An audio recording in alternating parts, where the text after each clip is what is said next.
Today, we're speaking with Grace McGovern from One Fair Wage here in Massachusetts about ballot question number 5 on the November 5th ballot here in Massachusetts, dealing with the minimum wage for tipped workers. And Grace, first of all, thanks for joining us. Appreciate the opportunity to talk to you about this.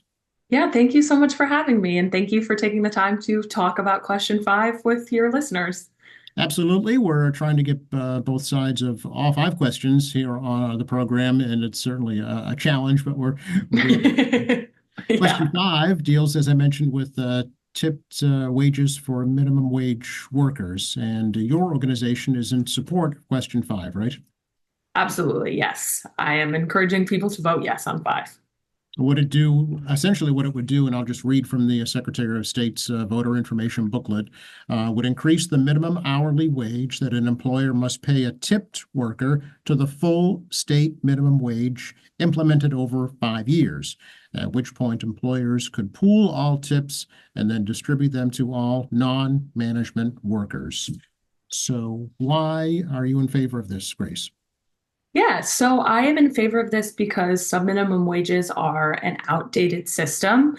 It's a system that is uniquely American. It's a system that the entire rest of the world has figured out how to work around. And it's also a system that 7 of our states have figured out with great success how to work around. Um, it's not only an outdated system, but it's a system that really exacerbates the problems in the industry and makes a lot of vulnerable people even more vulnerable to exploitation, economic instability, racial inequity, sexual harassment. All of these things are super prevalent in the restaurant industry, and increasing steadily the subminimum wage to align with the full state minimum wage is really just the fair thing to do. It's going to lessen the burden of a lot of these issues that really vulnerable tipped workers are facing. And it's also eventually going to be really good for the restaurant industry. States that already do this have seen higher rates of growth and lower rates of turnover, higher employee satisfaction, lower rates of poverty. And all in all, the most important thing that this question would do is put a little bit more money into the pockets of the people who need it the most. Tipped workers who live in fair wage states take home more money. Now, as I understand it, as it exists right now, tipped workers earn 6.75 an hour plus tips. And if those tips do not bring their wage to the minimum, which is $15 an hour right now in Massachusetts, their employer must make up the difference. Is that right?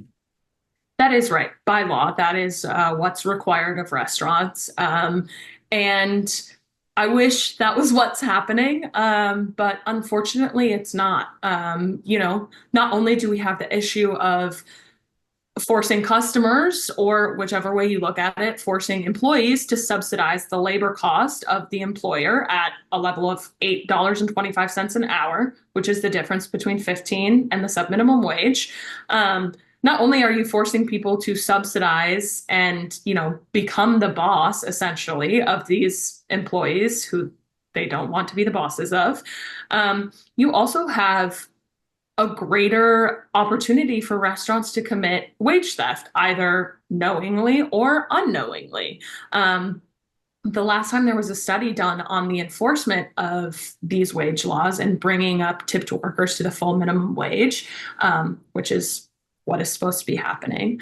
Under the Obama administration, it was the Department of Labor said it was 84% non-compliance in the restaurant industry, which means that this this law that requires employers to pay the full minimum wage when the tips don't make up for it was determined essentially unenforceable because you can't track all of the hours that someone spends, and whether or not they're making a certain amount of tips. Exactly. I mean, there are systems, some systems like Toast and everything, that make it really easy. But the idea of a subminimum wage really just convolutes things. It makes workers less aware of how much they should be expecting in their paycheck, which means they're less likely to be able to notice if their, wages are being stolen. It also is a pocket of super vulnerable people, very low income people who then are placed with the burden of having to track their wages and, go through and bookkeep and make sure that their employer is actually paying them what they're owed. So it seems the question really is who pays, because either way, the tipped worker is supposed to be earning the minimum wage, right? So the question is, does that come fully from the employer or partially from the employer? Yeah, pretty much. Yeah. And I think if businesses cannot afford to pay a minimum wage to their employees, then they cannot afford to be in business. I mean, that's how every other business runs. We have, as a state, selected $15 and all voted and agreed on $15 being the absolute floor for an hour of labor in this state. And then we have taken a subset of people and said, you have to work yourself out and climb out from this hole. You're starting beneath the floor that we have set for everyone else. And that's unfair. So as you're aware, the argument against is it would be a financial burden on restaurant owners. It would raise the price of meals in restaurants. It potentially put small restaurants out of business. So how do you respond to that? Yeah, so it's, as I've mentioned, 7 other states have made this work in the United States, and they've seen lower rates of turnover, higher employee satisfaction, uh, larger or faster restaurant growth rates, much healthier restaurant industries. Also, in Massachusetts in specific, we've seen our own people and our own researchers look at the effects of what passing this ballot question would do. And of an incredible report from the UMass Amherst Labor Studies Department came out on October 8th this year about question 5. And research professor Jeanette Wixlin has been doing this work for years and years and years. And the study's findings were that restaurants would have to to mitigate the increased cost of labor, would have to increase menu prices by 1 to 2% to mitigate labor costs. Whereas the tipped employees would have the opportunity to take home 10 to 21% more. That's a huge impact on low income workers.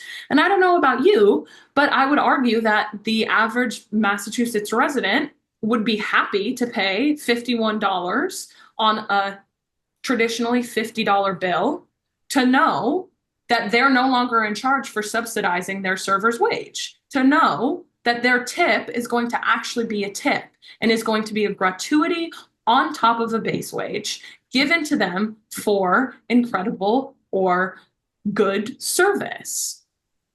Now, I've interviewed a tipped worker on the other side of this issue, a bartender, right here locally in Massachusetts, who feels that if this is implemented, that their salary would be, reduced. They don't like the idea of sharing tips.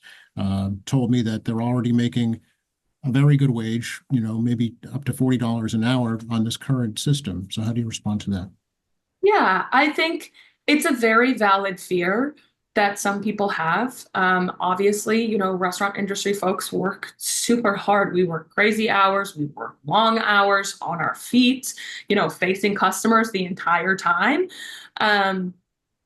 I love when hard work pays off. And I love that certain people who work hard have made the system work for them. It's not a lie to say that the system as it currently stands works for some people. It is a lie to say, however, that the system as it currently stands works for everyone. It doesn't. It's an outdated system. And, this again would be putting more money into the pockets of the people who need it the most. Now, there are those servers and bartenders who already make enough. And the restaurant industry has done a fantastic job of providing misinformation and fear mongering and telling these restaurant workers that if this question passes, your tips are going away. No one's going to tip. And when you hear that as someone who currently makes a majority of their take-home pay in tips, that's terrifying. That's truly terrifying. I mean, that would be an obvious reason to vote no on this question. But the truth is, fair wage states tipped workers at every level of service, from, like I said, diners, from Denny's, Olive Garden, cheap restaurants, all the way up to workers at the Ritz-Carlton at super high-end restaurants. The highest percentage of earnings tipped workers. All across the board, workers in fair wage states make more money than their equal counterparts in non-fair wage states. You are going to make more money. And the reason that the restaurant industry has spent so much money on, countering this is because they're convincing these people that, for some reason, if they pay them more, they're going to make less money. It's simple math. $15 an hour is more than $6.75. And tipping is an American tradition, like we, especially in full service restaurants, people don't ask their servers how much they make and then decide how much to tip off of that. People who will use this ballot question passing as a justification to no longer tip are already finding ways to justify not tipping their servers. So you yourself are a tipped worker here in Massachusetts, Grace? Yes. Yeah. I came to this campaign as someone who was working full-time in the industry. As things heat up, I've reduced my hours, but probably going back. And yeah, I know how hard it is to make payments on your bills and, afford the cost of living in Massachusetts, particularly in a city like Boston. Everything is more expensive. So has that been your experience that have you experienced wage theft and a difficulty bringing it up to the $15 minimum?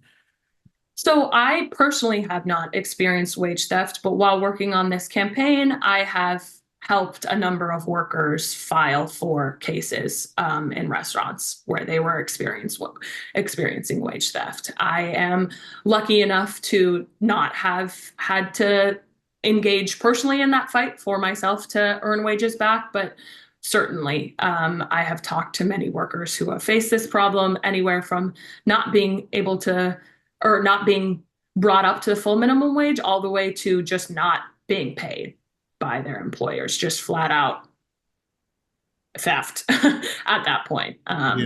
So it's more common than we'd like to think. And what's the adjudication, process for a case like that? And what, in your experience, have you found that that the worker gets justification in the end? It's difficult because, public servants are another group of people who are underpaid and overworked. I have, like I said, helped workers file. I haven't seen anyone fully get their wages back. I've only been working on the campaign for, less than a year. And so the process of filing for wage theft, going to court, and actually receiving those earnings back is a couple years long process. Even the process of filing for a case before you even get an attorney to take your case is long, methodical. You have to, track all of your earnings over the time that you worked at a place. You have to find physical evidence of your pay stubs and clock in and clock out time. So I would say that some workers do get justice, and if it is, if a case is passed, restaurants will have to pay triple damages to what they stole from the worker. But the fact of the matter is, restaurant workers are not famously people with lots of free time. They're not famously people with a lot of extra money and extra time to, go fight for their wages back. They may not have the luxury to take even, 2 weeks off, let alone, months off to go to court to try and find an attorney to continue explaining their case, to go over all the details of their case. So I found that the highest likelihood of someone who is experiencing wage theft, it's usually just that they go somewhere else, not that they file it. But we can see on the AG's website, I mean, the state publishes this data. They have lots of restaurant wage theft cases. It's public information. Another provision of this question would employers would be permitted to administer a tip pool that combines all the tips given by customers to tipped workers and distributes them among all the workers, including non-tipped workers. It doesn't say that the employer is mandated to do that, just that they are permitted to do that. So explain what that is and why you think that's a good idea. Correct. So this second provision is really just to bring Massachusetts up to the federal standard. Right now, across the United States, every single state other than Massachusetts and New York allows for tip sharing with non-front of house workers. So this is just, again, aligning us with federal standard. And reiterating what you said, it permits a tip pool. Right now in Massachusetts, restaurants are allowed to tip pool with front of house. They're not enforced to do that. There are lots of people when talking about this question who are saying, you know, I don't want to share my tips with the lazy waitress who's not pulling her weight in the back of the restaurant. Well, whether or not you support that, that's a reality that exists right now. And I would argue that if a front of house server is not pulling their weight, they're not going to last long in the industry. I mean, it's a fast pace, it's a hardworking environment, and especially in a place where you're all pulling tips. If someone's not pulling their weight, they're going to be gone in an instant. People aren't going to put up with that. And I personally work for a restaurant that pulls tips in the front of house. I love it. It means that if I have a bad day or I just get absolutely slammed in my section, that people are more willing and more eager to help me because the entire front of the house is working together to make the most tips as possible. But in terms of permitting a tip pool with workers who currently in Massachusetts are legally not allowed to receive a portion of the tips, it is just bringing Massachusetts law up to the federal standard. And I would also add that it's, you know, mitigating the labor costs of the back of house is something that restaurants in Massachusetts are already starting to put on customers. Kitchen fees are popping up more and more and more, kitchen appreciation fees. That's essentially all the tip sharing would be. It would just be that rather than you paying a separate kitchen fee and a separate tip, you pay your tip and a small percentage of that is now allowed to go to the back of house, who are very involved in making the product that your customers are tipping on, and are very involved in making sure that the service is good.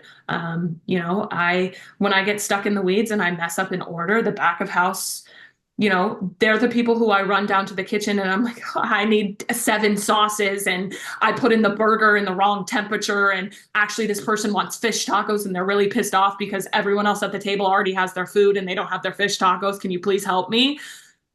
I'm fine with giving them a percentage of my tips. And, you know, servers who are team players and have worked in restaurants for a long time know that their individual work isn't the only work that contributes to a customer's experience. Do you think that if this does pass, it would encourage more folks to get into the restaurant industry?